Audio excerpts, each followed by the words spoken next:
Hello, hello again. Oh.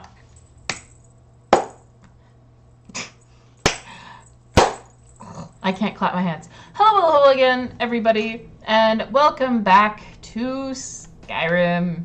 I've got some reading to do before we get into anything. But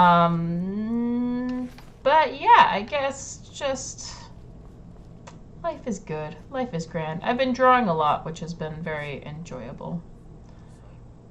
Alrighty. Brief History of the Empire, Part 1, by Stronach Cathoi, I don't know, the third Imperial Historian. Not the button I wanted to press. Items. The Historian. Where did it go? Read. There we go. Before the rule of Tiber Septim, all of Tamriel was in chaos. The poet Tracisi called the period of continuous unrest days and nights of blood and venom.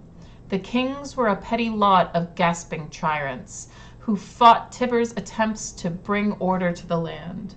But they were as disorganized as they were dissolute, and the strong hand of Septim brought peace forcibly to Tamriel. The year was 2E 896. The following year, the emperor declared the beginning of a new era. Thus began the third era, year Aught. For 38 years, the Emperor Tiber reigned supreme. It was a lawful, pious, and glorious age when justice was known to one and all, from seraph to sovereign. On Tiber's death, it reigned for an entire fortnight as if the land of Tamriel itself was weeping. The emperor's grandson, Pelagius, came to the throne. Though his reign was short, he was strong and resolute as his father had been. And Tamriel could have enjoyed a continuation of the Gold Age. Alas, an unknown enemy of the Septon family hired that accursed organization of cutthroats, the Dark Brotherhood, to kill the Emperor Pelagius I, as he knelt at prayer at the temple of the One in the imperial city. Pelagius's reign lasted less than 3 years. Pelagius had no living children, so the crown imperial passed to his first cousin, the daughter of Tiber's brother, Agnereth, Kintyra, former queen of Silvanar, assumed the throne as Kintyra I. Her reign was blessed with prosperity and good harvests, and she herself was an avid patroness of art, music, and dance. Kintyra's son was crowned after her death, the first emperor of Tamriel to use the imperial name Uriel. Uriel I was the great lawmaker of the Septim dynasty and a promoter of independent organizations and guilds. Under his kind, firm hand, the Fighters' Guild and the Mages' Guild increased in prominence throughout Tamriel. His son and successor, Uriel II, reigned for 18 years, from the death of Uriel I in 3E64 to Pelagius II's ascension in 3E82. Tragically, the rule of Uriel II was cursed with blights, plagues, and insurrections. The tenderness he inherited from his father did not serve Tamriel well, and little justice was done. Pelagius II inherited not only the throne from his father, but the debt from the latter's poor financial and judicial management. Pelagius dismissed all of the elder council and allowed only those willing to pay great sums to resume their seats. He encouraged similar acts among his... Matt! Stop! Damn it. He allowed only those willing to pay great sums to resume their seats. He encouraged similar acts among his vassals and kings of Tamriel, and by the end of his 7th-year reign, Tamriel had returned to prosperity. His critics, however, have suggested that any advisor possessed of wisdom had not of gold, had been summarily ousted by Pelagius. This may have led to some of his troubles his son Antiochus faced when he, in turn, became emperor. Antiochus was certainly one of the more flamboyant members of the usually austere Septim family. He had numerous mistresses and nearly as many wives, and was renowned for the grandeur of his dress and his high good humor. Unfortunately, his reign was rife with civil war, surpassing even that of his grandfather Uriel II. The War of the Isle in 3E 110, 12 years after Antiochus assumed the throne, nearly took the province of the Somerset Isle away from Tamriel. The united alliance of the kings of the Somerset and Antiochus only managed to defeat King Orgum of the island kingdom, Pandania, due to a freak storm. Legends credit the Saic order of the Isle of Artaeum with the sorcery behind the tempest. The story of Kintyre II, heiress to her father Antiochus's throne, is certainly one of the saddest tales in imperial history. Her first cousin Uriel, son of Queen Potema of Solitude, accused Kintyre of being a bastard, alluding to the infamous decadence of the imperial city during her father's reign. When this accusation failed to stop her coronation, Uriel brought the support of several disgruntled kings of High Rock, Skyrim, and Morrowind, and with Queen Potema's assistance, he coordinated 3 attacks on the Septim Empire. The first attack occurred in the Iliac Bay region, which separates High Rock and Hammerfell. Kintyre's entourage was massacred and the Empress taken captive. For 2 years, Kintyre II languished in an imperial prison believed to be somewhere in Glenpoint or Glenmoril, before she was slain in her cell under mysterious circumstances. The second attack was on a series of imperial garrisons along the coastal Morrowind Islands. The Empress's consort, Contin Aranix, fell defending the forks. The third and final attack was a siege on the imperial city itself, occurring after the elder consort had split up the army to attack western High Rock and eastern Morrowind. The weakened government had little defense against Uriel's determined aggression, and it capitulated after only a fortnight of resistance. Uriel took the throne that same evening and proclaimed himself Uriel III, Emperor of Tamriel. The year was 3E 121. Thus began the War of the Red Diamond, described in Volume 2 of this series. Good. I'm just gonna not answer those messages. I'm sure it's fine. The Beggar Prince! The story of the Weedle and his gifts from the Daedric Lord Nimura. We look down upon the beggars of the empire. These lost souls are the poor and the wretched of the land. Every city has its beggars. Most are so poor that they have only the clothes on their backs. They eat the scraps the rest of us throw aside. We toss them a coin so that we don't have to think too long about their plight. Imagine my surprise when I heard the tale of the Beggar Prince. I could not imagine what a prince of beggars would be. Here is the tale I heard. It takes place in the First Age, when gods walked like men and Daedra stalking the wilderness with impunity. It is a time before they were all confined to oblivion. There was once a man named Weedle, or maybe it was a woman. The story goes to great lengths to avoid declaring Weedle's gender. Weedle was the 13th child of a king in Valenwood. As such, Weedle was in no position to take the throne or even inherit much property or wealth. Weedle had left the palace to find independent fortune and glory. After many days of endless forest raids and tiny villages, Weedle came upon 3 men surrounding a beggar. The beggar was swaddled in rags from head to toe. No portion of the vagabond's body was visible. The men were intent on slaying the beggar. With a cry of rage and indignation, Weedle charged the men with sword drawn. Being simple townsfolk, armed only with pitchforks and scythes, they immediately fled from the armored figure who, with the shining sword. "Many thanks for saving me," wheezed the beggar from beneath the heap of foul rags. Weedle could barely stand the stench. "What is your name, wench?" "What is your name, wretch?" Weedle asked. "I am Namira."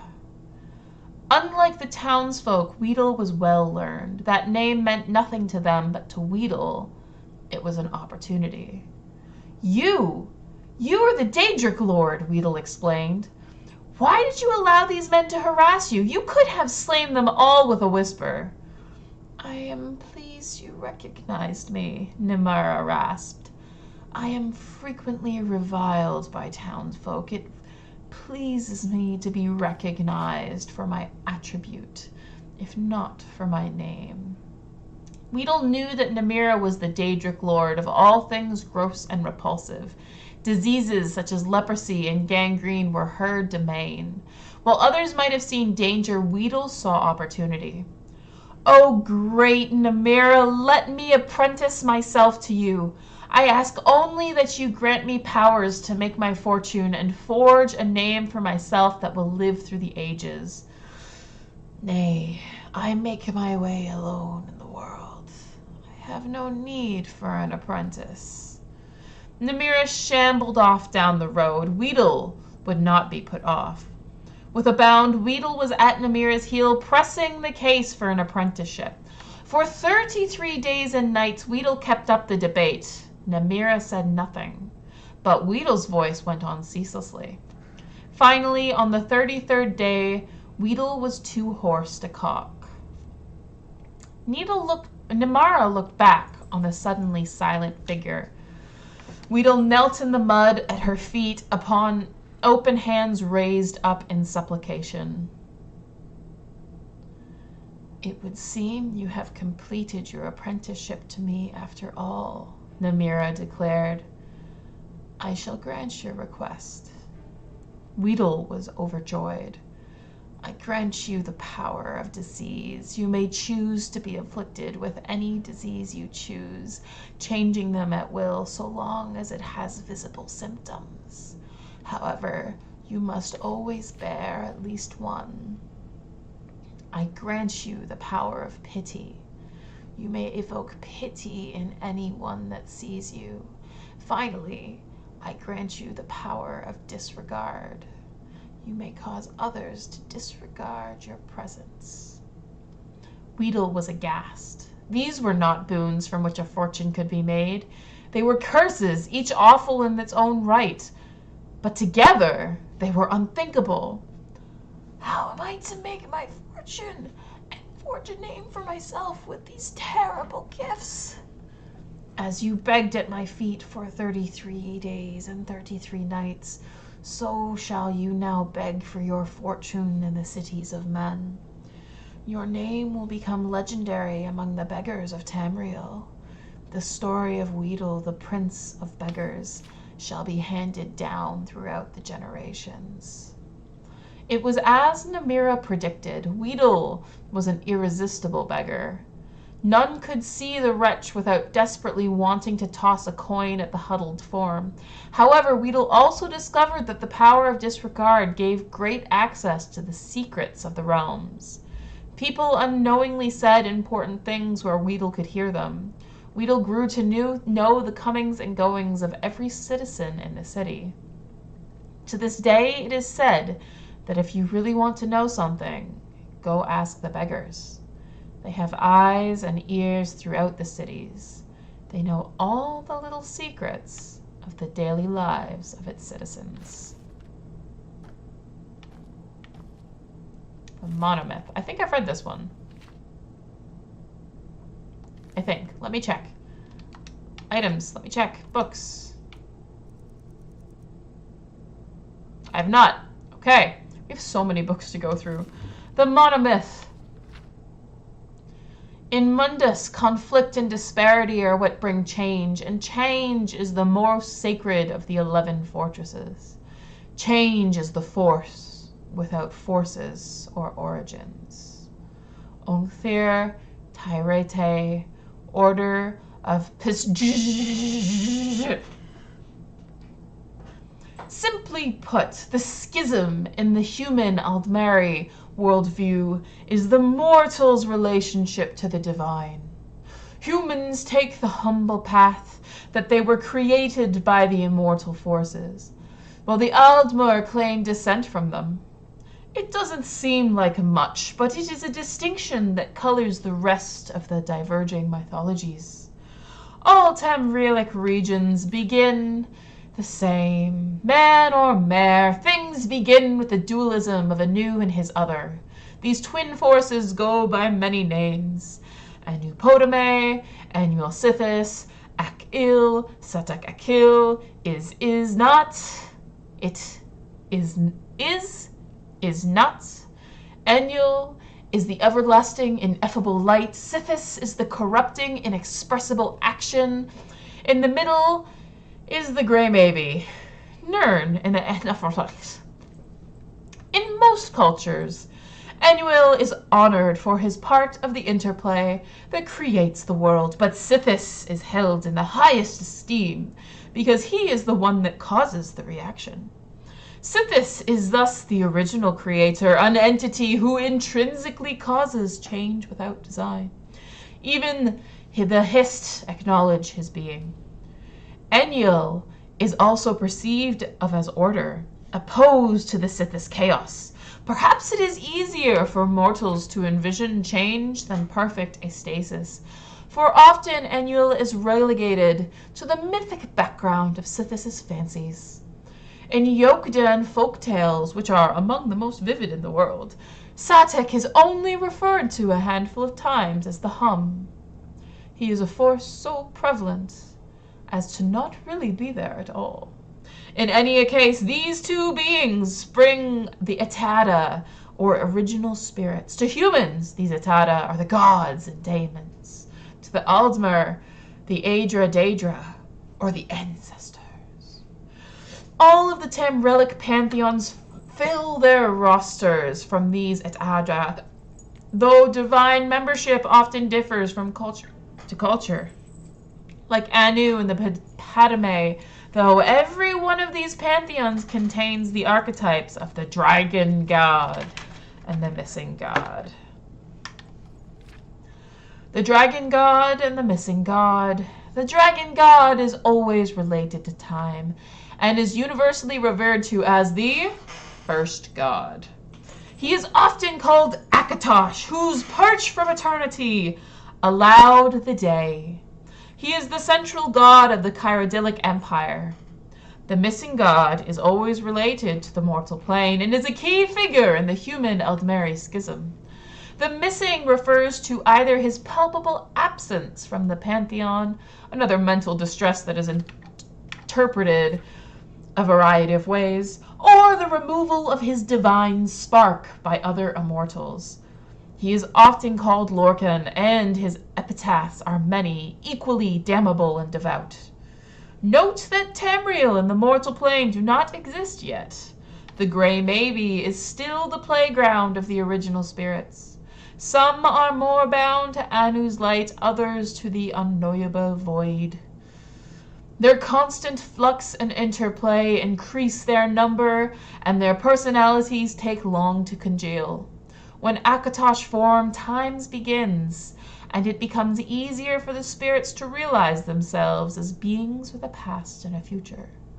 The strongest of the recognizable spirits crystallize: Mephala, Arche, Yifri, Magnus, Rapukta, etc., etc. Others remain as concept, ideas, or emotions. One of the strongest of these, a barely formed urge that others call Lorcan, details a plan to create Mundus, the mortal plane. Humans, with the exception of the Red Guards, see this act as divine mercy, an enlightenment whereby lesser creatures can reach immortality. Aldmer, with the exception of the Dark Elves, see this act as cruel deception, a trick that sundered their connection to the spirit plane. I wish I knew how many pages there were. The Myth of Arbus, subtitled The Sigic Compensated Mythic Arbus, was an attempt by the Artaeum apologists to explain the basics of Eldmeri religion to Uriel V in the early glorious part of his reign. It quietly avoided any blame or bias against the Lorcan, except, which is still held in esteem by Cyrodiils as Shazar, the missing siblings of the divines. Despite this, the Sigisi,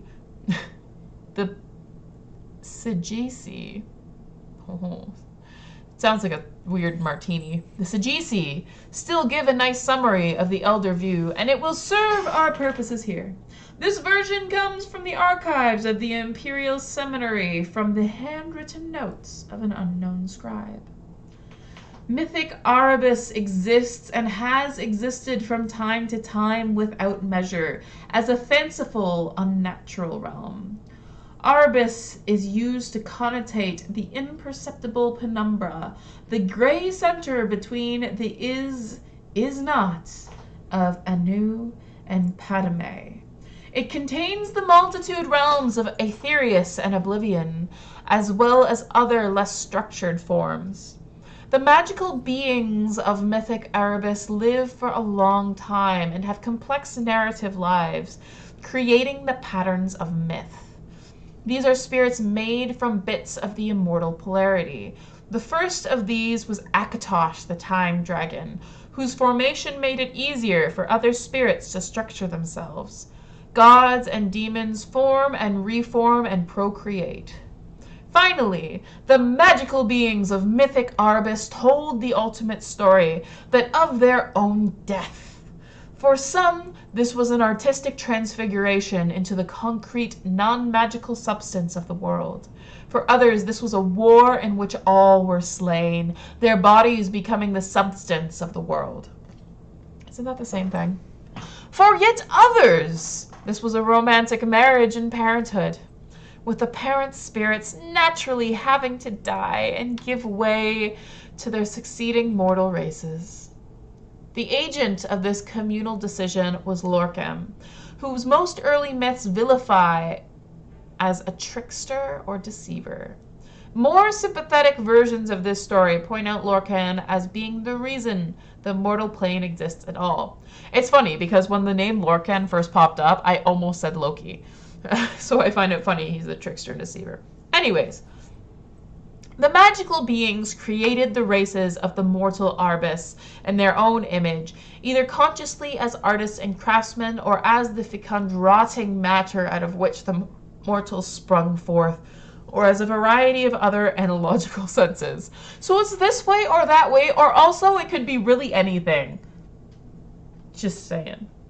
The magical beings then, having died, became the Aetaida. The Aetaida are the things perceived and revered by the mortals as gods, spirits or geniuses of the Erebus. Through their deaths, these magical beings separated themselves in nature from other magical beings of the unnatural realms. The Daedra were created at this time also, being spirits and gods more attuned to oblivion, or that realm closer to the void of Padome. This act is the dawn of the mytheric era. It has been perceived by the earliest mortals many different ways, either as a joyous second creation or, especially by the elves, as a painful fracturing from the divine. The originator of the event is always Lorcan. This creator, trickster, tester deity is in every Tamrielic mythic tradition. His most popular name is the Aldmeri Lorcan, or Doom Drum. He is convinced or contrived the original spirits to bring about the creations of the mortal planes, upsetting the status quo, much like his father Padme had introduced instability into the universe in the beginning place. After the world materialized, Lorcan is separated from his divine center, sometimes involuntarily, and wanders the creation of the Aetaida. I just changed the pronunciation. Interpretations of these events differ widely by culture. Below are some of the better known. Yokuden Setakal of the World Skin, Satak, was the first serpent, the snake who came before, and all the worlds to come rested in the glimmer of its scales. But it was so big there was nothing but, and thus it was coiled around and around itself, and the worlds to come slid across each other, but none had room to breathe or even be. And so the worlds called to something to save them, to let them out, but of course there was nothing outside the first serpent. So aid had to come from inside it. This was Akel, the hungry stomach. Akel made itself known, and Satak could only think about what it was, and it was the best hunger. So it ate and ate. Soon there was enough room to live in the world, and things began. These things were new, and they often made mistakes, for there was hardly time to practice being things before. So most things ended quickly, or were not good, or gave up on themselves. Some things were about to start, but they got eaten up as Satak got to that part of his body. This was a violent time. Most of that sounds like my classroom. Pretty soon, Akel caused Satak to bite its own heart, and that was the end. The hunger, though, refused to stop, even in death, and so the first serpent shed its skin to begin anew. As the old world died, Setakel began, and when things realized this pattern, so did they realize what their part in it was. They began to take names like Retka or Tawaka, and they strode about looking for their kin. As Satakel ate itself over and over, the strongest spirits learned to bypass the cycle by moving at strange angles. They called this process the walkabout, a way of striding between the world skins. Reptka was so big that he was able to place the stars in the sky so that weaker spirits might find their way easier. This practice became so easy for the spirits that it became a place called the Far Shores, a time of waiting until the next skin. Reptka was able to sire many children through the cycles, and so he became known as the Tall Papa. He continued to place stars to map out the void for others, but after so many cycles, there were almost too many spirits to help out. He made himself a helper for the Datrius of the past skins, and this was Sep, or the second spirit, or second serpent. Sep had as much of the hungry stomach still left in him, multiple hungers from multiple skins. He was so hungry he could not think straight. Sometimes he would just eat the spirits he was supposed to help. But Tall Papa would always reach in and take them back out. Finally, tired of helping Tall Papa, Sep went and gathered the rest of the old skins and balled them up, tricking spirits to help him, promising them this was how you reach the new world, by making one out of the old. These spirits loved this way of living, as it was easier. No more jumping from place to place. Many spirits joined in, believing this was good thinking. Tall Papa just shook his head. Pretty soon, the spirits on the skin ball started to die because they were very far from the real world of Setakel, and they found that it was too far to jump into the far shores now. The spirits that were left pleaded with Tall Papa to take them back, but grim Ruptka would not, and he told the spirits that they must learn new ways to follow the stars to the far shores now. If they could not, then they must live through their children, which was not the same as before. Sep, however, needed more punishment, and so Tall Papa squashed the snake with a big stick. The hunger fell out of Sep's dead mouth and was the only thing left of the second serpent. The second serpent. While the rest of the new world was allowed to strive back to godhood, Sep could only slink around in a dead skin or swim about in the sky, a hungry void that jealously tried to eat the stars. The Chirodilic Shazar's song. This was a new thing that Shazar described to the gods, becoming mothers and fathers, being responsible, and making great sacrifices with no guarantee of success. But Shazar spoke beautifully to them and moved them beyond mystery and tears. Thus, the Aedra gave free birth to the world, the beasts and the beings, making these things from parts of themselves. This free birth was very painful, and afterwards the Aedra were no longer young and strong and powerful, as they had been from the beginning of days. Some Aedra were disappointed and bitter in their loss, and angry with Shazar and with all creation, for they felt Shazar had lied and tricked them.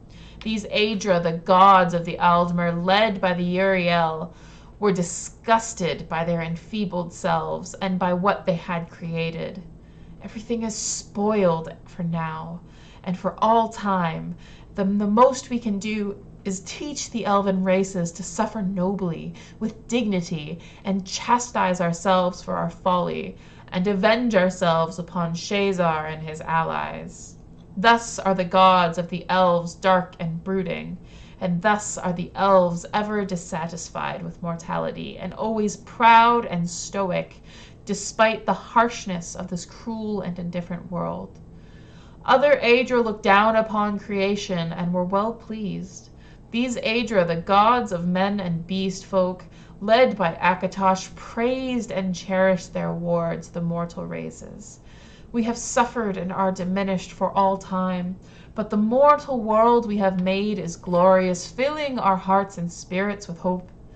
Let us teach the mortal races to live well, to cherish beauty and honor, and to love one another as we love them.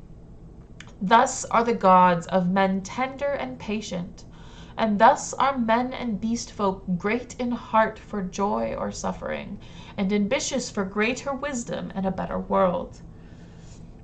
Now when the Daedra lords heard Shazar, they mocked him, and the other Aedra.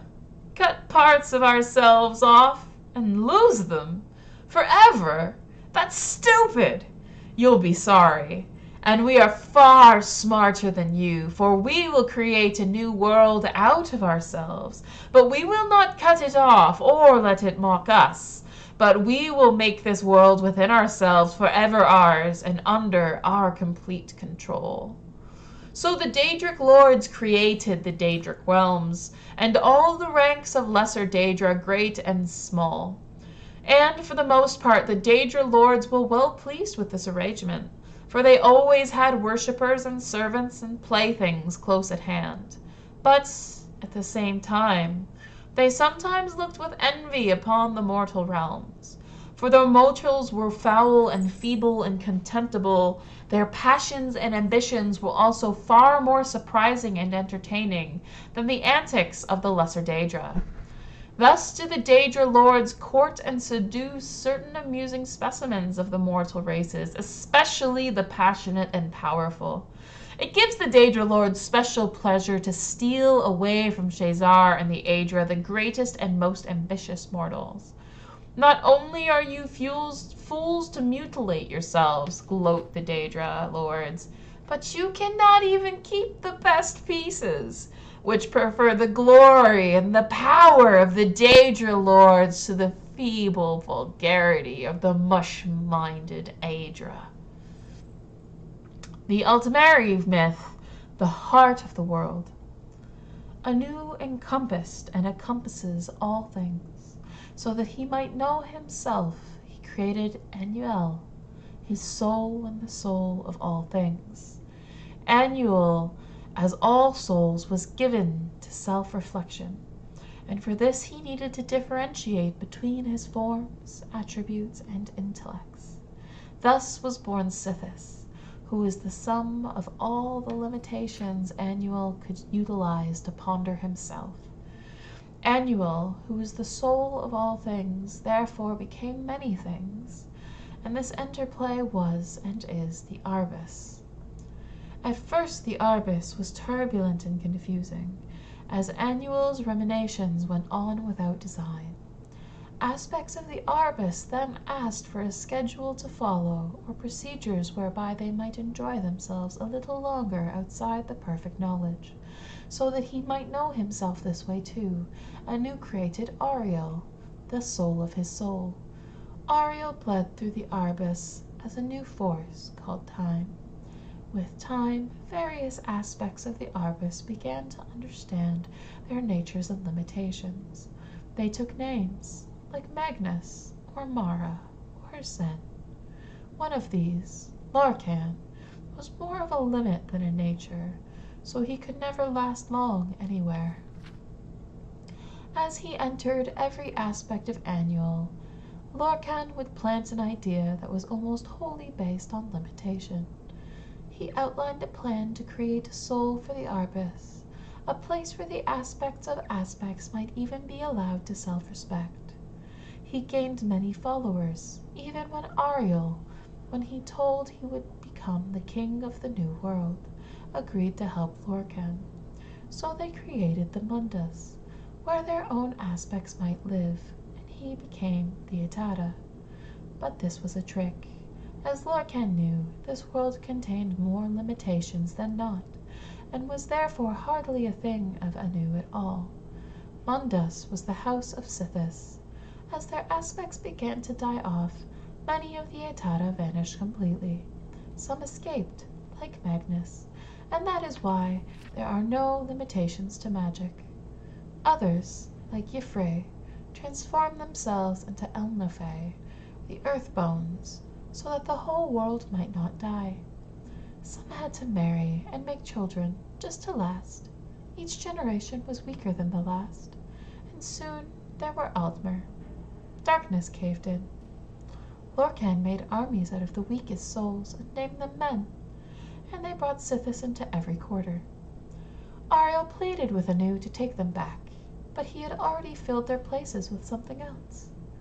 But his soul was gentler, and granted Ariel his bow and shield so that he might save the Eldmer from the hordes of men. Some had already fallen, like the Chimer, who had listened to tainted Etata, and others, like the Bosmer, had soiled Time's line by making mannish wives. Ariel could not save Altmora, the Elder would, and it was lost to men. They were chased south and east to old Enlafay, and Lorcan was close behind. He shattered the land into many. Finally, Trinimac, Ariel's greatest knight, knocked Lorcan down in front of his army, and reached in with more than... What? And reached in with more than hands. Like what? Okay. Reached in with more than hands to take his heart. He was undone. The men dragged Lorcan's body away and swore blood vengeance on the heirs of Ariel for all time. But when Triminek and Ariel tried to destroy the heart of Lorcan, it laughed at them. It said, "Ha! This heart is the heart of the world, for one was made to satisfy the other." So Ariel fastened the thing to an arrow and let it fly along into the sea, where no new aspect of the new world may ever find it. I don't know how I feel about that voice. Okay, and I'm not going to read these two because I need the first 5 books of that and the first 3 books of that.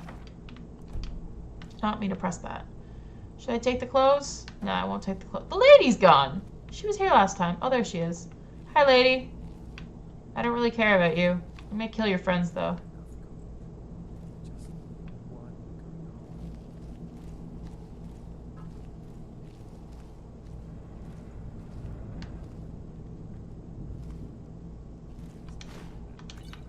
Potions for days.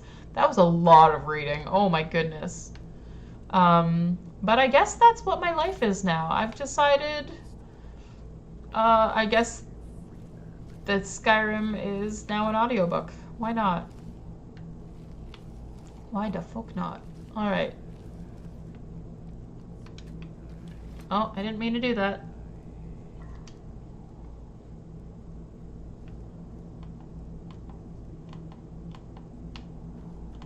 Go to the college, Dawson. Use your smarts. Like I'm supposed to figure out which college you meant.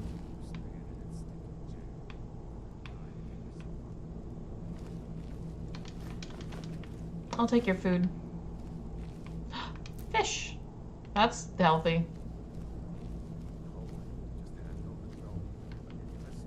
Mm-hmm. To fight back. Is someone there? Nope.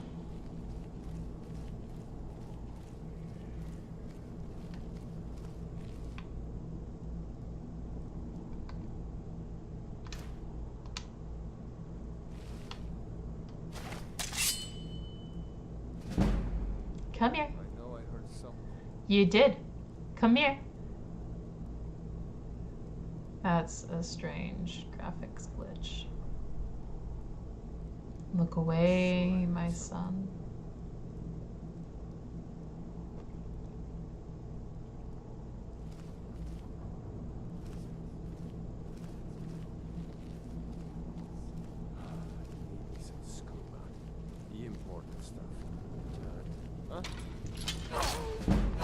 Oh, I was sneaking. Ouch, that hurts. Actually, that doesn't hurt. I'll take your gold. That's all I want from you. I'll leave the lady alive, because she's not a bandit. She has a name. She's worth saving. That's terrible. Anyways, life, days. Yeah. Oh, man. I played D&D on Sunday, and I am so excited. I'm so excited to see the way things go. Lockpick. I'll take that. That's a weird place for lockpick. I'll take that. Maybe. I like honey. Maybe I'll cook. Maybe I'll cook some food. Become a housewife. Skyrim housewife. There we go. I'll buy a farm. Everything will be good. Mead.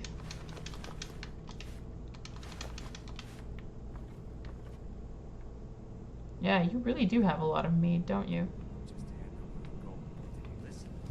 Ooh. Work has also been going pretty well this week, so I'm pretty stoked about that. The kids have been working really hard, which makes my life infinitely easier. We took a nap in class today, a short nap. So we were studying sleep and the effects of not sleeping on our brains.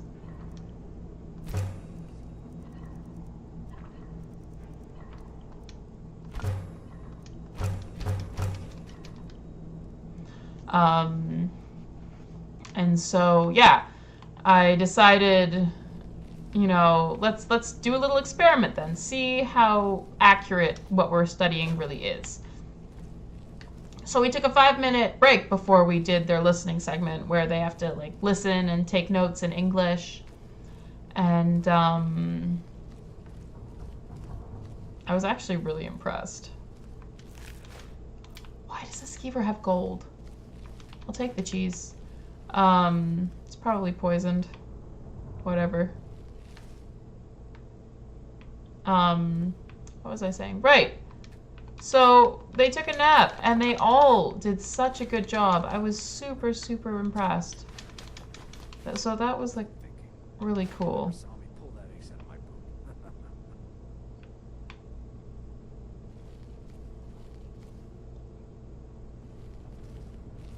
I think this is a way out.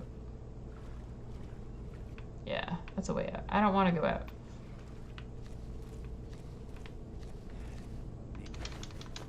I'm having fun raiding this place. After all the work I put in to get in here. Be careful of time. I don't want this to run too long.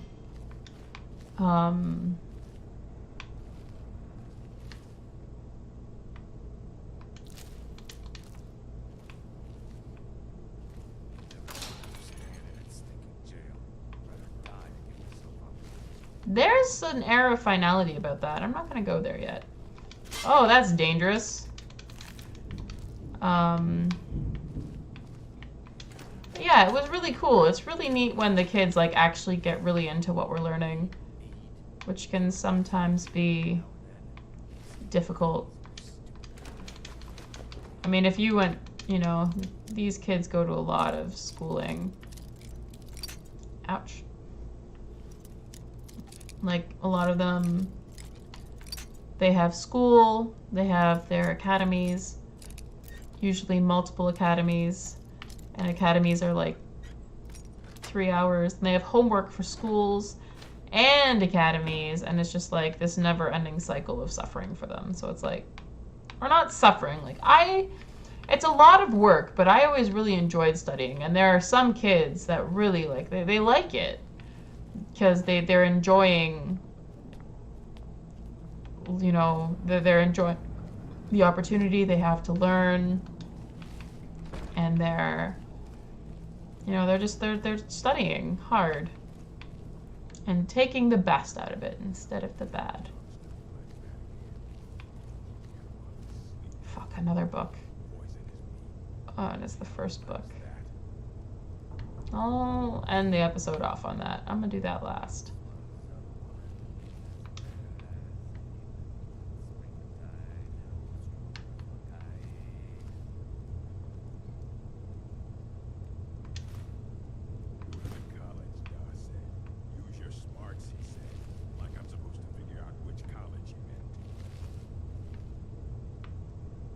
Bar fight? Oh no, I did that.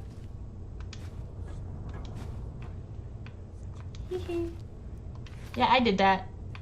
That or me.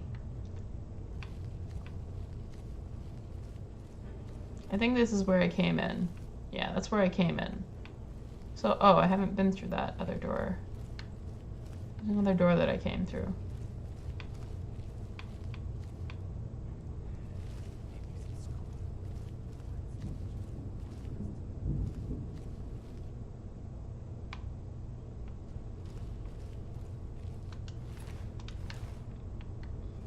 Wait.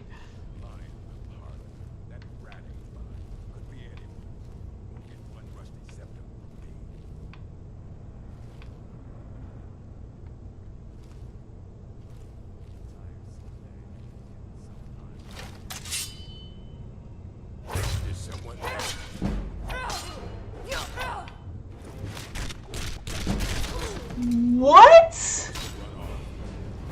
Holy shit! I didn't know that enemies could do that? Well then! Oh my god, okay. I already read all of these. Holy shiitake mushrooms. Well then. That's a thing. Oh man, I don't want to go through getting all that food again. I'm just not gonna.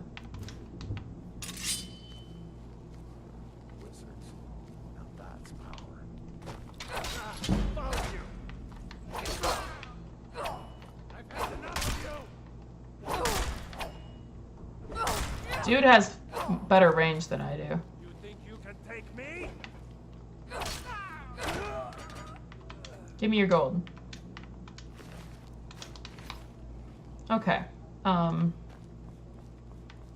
were no enemies in here. Fuck, there was one. I'll take the gold.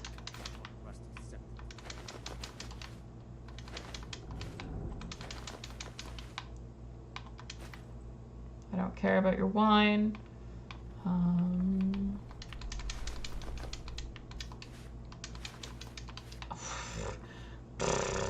So I know that bro's gonna get murdered in the face by a bow this time around, because fuck that noise.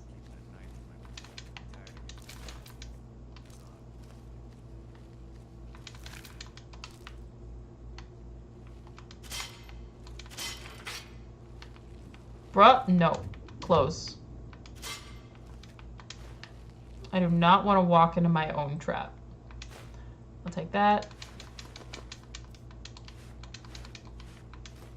Do not want to do that.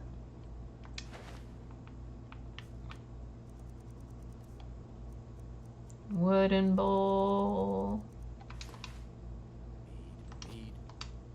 Items. Miscellaneous. All the way to the bottom. Drop is X. I don't want that. Yes, it would. Bees and their stinking honey. Stupid bees and their stupid honey.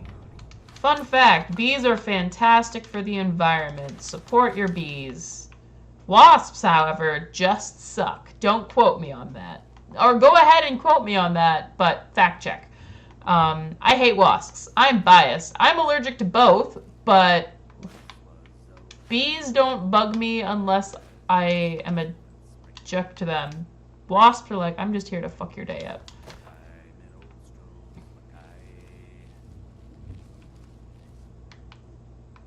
Oh, no, those are those people. I'm not going to deal with them yet. Alright. I'm running a little bit late. I spent this whole episode reading. I don't even remember what I was going to talk about now.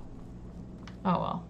Minor healing. Where was that chest? Ah, the chest was back there, wasn't it? Fuck. Okay, lady, keep the door closed. I need to keep track of where I was. Don't make me kill you too. I'm a fucking murder hobo. Here they are.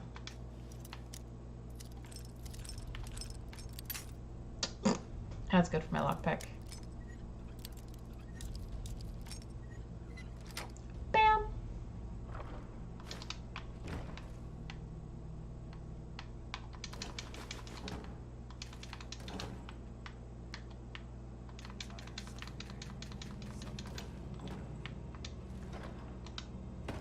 Alrighty. Now time to go murder that mofo. That is insane! I did not think that they could... You know what? No, I'm gonna stab him. This is a matter of principle. He needs to die good and proper. Okay, so it was through here. And it was through here. Through here?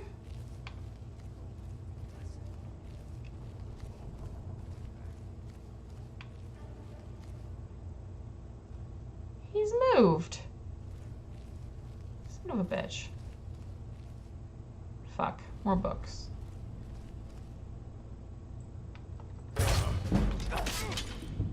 Time to end this little game. Easily. Oh. Come at me.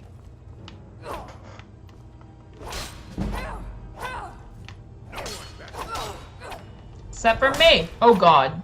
Items. Potions. Health. Come at me. Oh my god. Never mind. Son of a bugger, he hurts. Okay. Well then.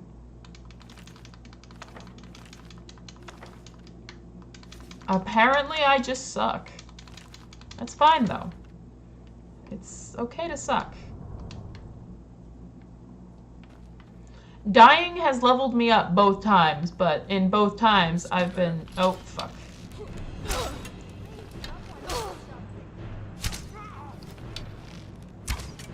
I missed. This is why I use daggers. I am not fantastic. Okay. No, I am fantastic. Cat. Kind words only to yourselves. I don't want your mead. I want your potions.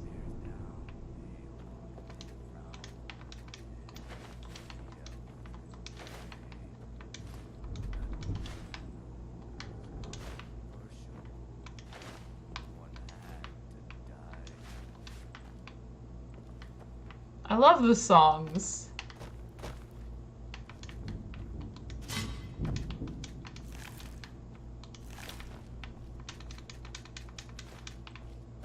Okay.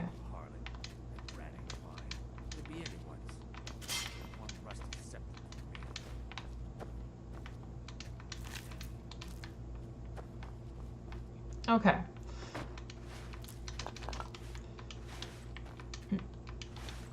Everything is suffering. Oh god. I was saying something before I repeatedly got murdered by the same guy. Which I have never had happen in this game before. What is wrong with me? That's okay. I accept myself as sucking at Skyrim, which is fine. Doesn't suck to suck always.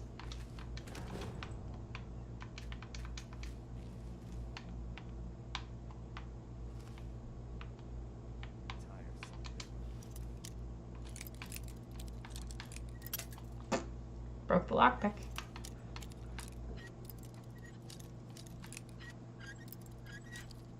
The good news is, after this, I can up my dagger skills, which is part of my problem. Elven daggers. I just do so much more damage. Man, I'm gonna save first. Save right here. That's not the button I want.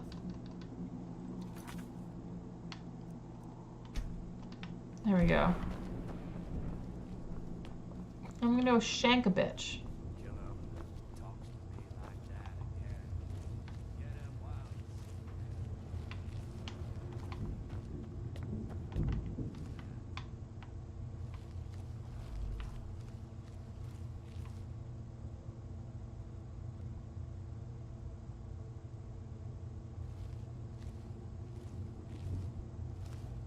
Shh, be very, very quiet.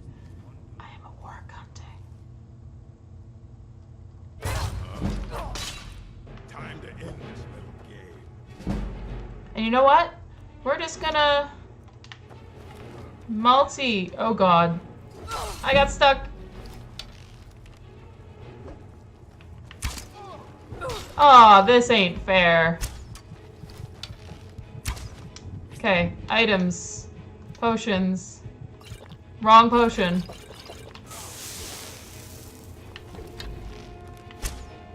I'll skin you alive. Please no. Where is fire coming from? Oh, you. Mofo, you're dead?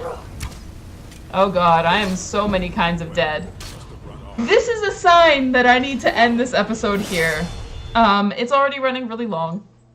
I have only read... Yeah, we're gonna end this one here.